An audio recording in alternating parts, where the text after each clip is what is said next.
Hello दोस्तों, कैसे हो आप लोग। आज की कहानी अविनाश भाई के बारे में है। तो चलिए सुनते हैं कहानी उनके पॉइंट ऑफ व्यू से। हेलो दोस्तों, मेरा नाम अविनाश है और मैं महाराष्ट्र के एक छोटे से गांव का रहने वाला हूँ। यह घटना मेरे साथ 2003 में घटी थी। हुआ यूँ कि मुझे किसी काम से दूसरे शहर जाना था। मेरा हाथ टूट चुका था और मेरी पत्नी भी छोटा सा बिजनेस करती है।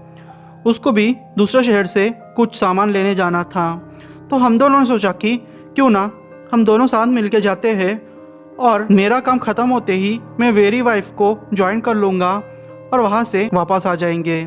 जैसे कि मैंने आपको कहा कि मेरा हाथ टूट चुका है, मैंने फिर सोचा कि क्यों ना किसी और को लेके जाते हैं। पहचान के दोस्त से कहा तो उसने हमारे लिए एक ड्राइवर अरेंज कर दिया। फिर हम लोग उस शहर की ओर निकल गए। हमको वैसे तो सुबह जाना था, पर कुछ काम की वजह से हम लोग फिर शाम को ही निकल गए। और फिर दूसरे शहर में भी मेरा एक दोस्त रहता है, तो उसने कहा कि तू आ जाना, हम लोग दूसरे दिन सारी खरीदी कर लेंगे और फिर दोपहर में खाना खा के शाम को निकल जाना। तो मैंने भी कहा कि ठीक है, आइडिया वैसे बुरा नहीं है। हम लोग फिर वहाँ से निकल गए। ड्राइवर बहुत अच्छे से गाड़ी चला रहा था। मेरी गाड़ी मुझे प्यारी थी, जैसे मैं चलाता था वो ड्राइवर भी गाड़ी वैसे ही चला रहा था। मेरी पत्नी पीछे बैठी थी और मैं थोड़ी देर के लिए आगे बैठ गया था। अचानक से गाड़ी का टायर पंचर हो गया था। पता नहीं चक्कर क्या था। वो एरिया भी एकदम सुनसान था। गनीमत ये थी कि हमारी गाड़ी में दूसरा टायर था। ड्राइवर फिर टायर चेंज करने लगा। मैं भी थोड़ी देर के लिए बाहर आके खड़ा हो गया। मेरी पत्नी ने मुझसे कहा कि उसको वॉशरूम जाना है, तो मैंने उसको कहा कि वहाँ थोड़ी आगे झाड़ियों में चले जाना। मेरी पत्नी थोड़ी देर के लिए वहाँ चले गई। तकरीबन 5 मिनट के बाद मेरी पत्नी वापस आ गई।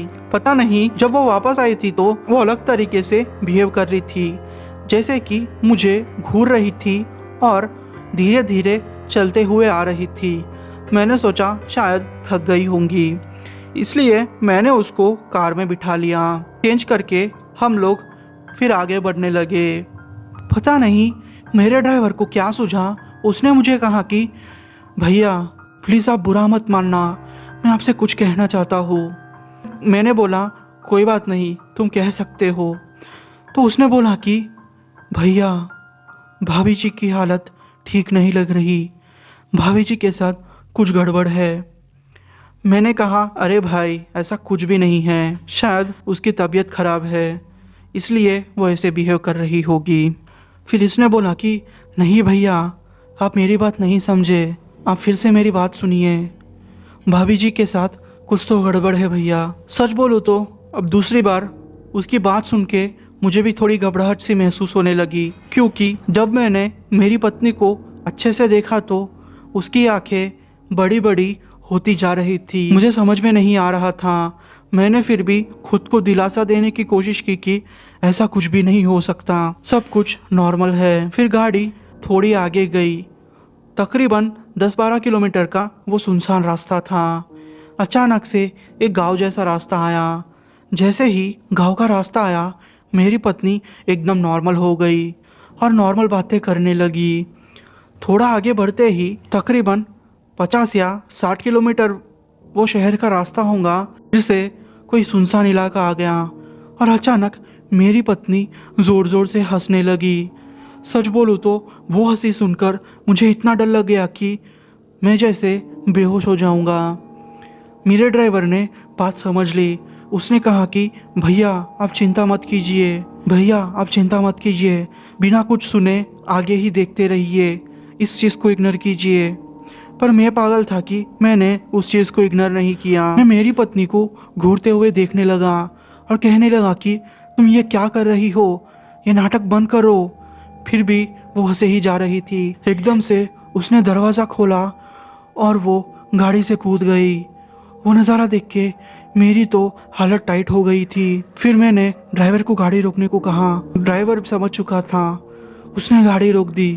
पर जब मैंने पीछे मुड़ के देखा तो मुझे मेरी पत्नी नहीं दिखाई दी। फिर मेरे ड्राइवर ने बोला कि भैया हमें उसी जगह जाना चाहिए जहां हमारा टायर पंचर हुआ था।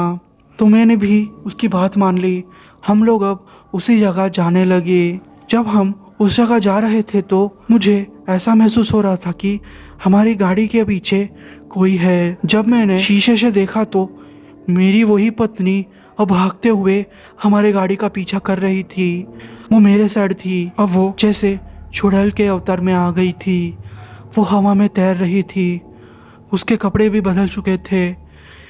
मेरे ड्राइवर ने कहा कि आप थोड़ी देर के लिए अपनी आंखें बंद कर दीजिए भैया, सब कुछ ठीक हो जाएगा। मेरा मन तो नहीं था, पर डर के मारे करता क्या। फिर मैंने मेरी आंखें बंद कर दी। पता नहीं उस ड्राइवर ने क्या क्या ज़ोर से मंत्र पढ़े, पर थोड़ी देर के बाद सब कुछ शांत हो गया। थोड़ी देर के बाद हम लोग भी उसी जगह पहुंच गए। वहाँ जब मैंने अंदर झाड़ियों में जाके देखा तो मेरी पत्नी अधमरी सी पड़ी हुई थी। मैंने तुरंत ही उसको उठाया और हॉस्पिटल पहुंचाया। थोड़ी दिनों के बाद मेरी पत्नी डिस्चार्ज हो गई। फिर हम लोग हमारे गांव के एक बाबा के पास गए तो उस बाबा ने बताया कि वो कोई तुम्हारी पत्नी नहीं थी, वो एक चुड़ैल थी जो कि लोगों को ऐसे ही परेशान करती है और अपना भेष बदल कर सबको मार देती है। तुम्हारी किस्मत अच्छी है कि तुम बच गए, पर मुझे पता था कि ये मेरी किस्मत नहीं, ये सब कुछ मेरे ड्राइवर का कमाल था। अगर वो ना होता तो शायद मैं अभी जिंदा भी ना होता। बाबा ने फिर हम दोनों को तावीज़ दिया और कहा कि इस तावीज़ को पहने रखना, कभी भी गलती से मत उतारना, वरना तुम्हें पता है क्या हो सकता है तुम्हारे साथ। बाबा की सीरियस बात सुन के मैं समझ गया था कि कुछ तो गड़बड़ हो जाएगी, इसलिए आज तक मैंने उस तावीज़ को नहीं उतारा। उस घटना को घटे बहुत साल हो चुके हैं। मेरी पत्नी अभी एकदम ठीक है। एक दूसरी भी बात बाबा ने कही थी कि उस रास्ते से हम लोग फिर कभी ना जाए। दोस्तों, आपको ये कहानी कैसी लगी? अगर आपको मेरी कहानी पसंद आई हो तो मेरे वीडियो को लाइक कर दीजिए और मेरे चैनल को सब्सक्राइब कर दीजिए